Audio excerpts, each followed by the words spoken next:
நாம் பெற்றுக்கொண்ட நன்மைகளை நினைப்போடு இறைவனுக்கு நன்றி கூறுவோம்.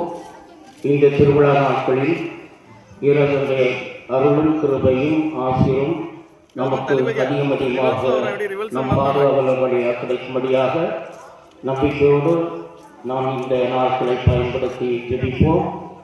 இந்த கொடியேற்றத்தை இறைவன் ஆசீர்வதித்து இந்த கொடி ஏற்றப்படுவது போல நம் உள்ளங்கள் அனைத்தும் ஆண்டவர் மேல் உயர்த்தப்படும்படியாக நாம் நம்பிக்கையோடு ஜெபித்து இந்த திருச்சடங்கிலே பங்கெடுப்போம். அதன் தொடக்கமாக இப்பொழுது அனைவரும் சேர்ந்து தூய ஆவியானவருடைய அருளுதவி நாடி ஒரு பாடலை பாடுவோம்.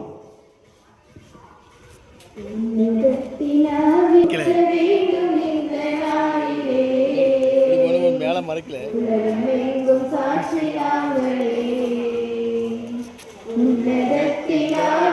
அவன் இந்த ஜென்மத்தில் வர முடியும்.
இக்கொடியை ஆசீர்வதித்து புனிதப்படுத்தியவர்களும் இக்கொடி உயர ஏற்றப்படுவது போல இவர்களுடைய உள்ளங்களும் விண்ணகம் நோக்கி உயர்த்தப்படுவதாக இந்த நவநாட்களில் இக்கொடியை காண்போர் அனைவரும் திருமகன் இயேசு கிறிஸ்துவையும் அடியாளும் எம் தாயுமாகிய தூய கன்னிமரியாளையும் எம் பாதுகாவலரான புனித சவேரியாரையும் நினைவு கூர்ந்து அவர்கள் நம் முன்மாதிரியை பின்பற்றி உமக்குகந்தவர்கள் ஆவார்களாக. எங்கள் ஆண்டவராகிய கிறிஸ்து வழியாக உம்மை மன்றாடுகிறோம். விண்ணுலகில் இருக்கின்ற எங்கள் தந்தையே,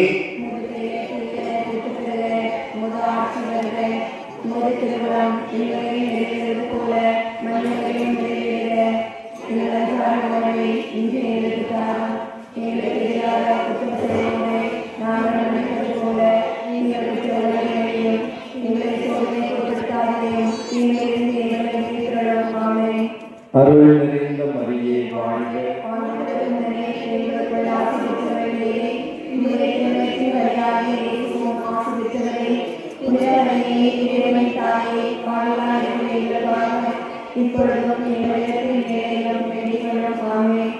தந்தைக்கும் மகனுக்கும் தூய ஆவியாருக்கும் ஆட்சி உண்டாவதாக.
ஓகே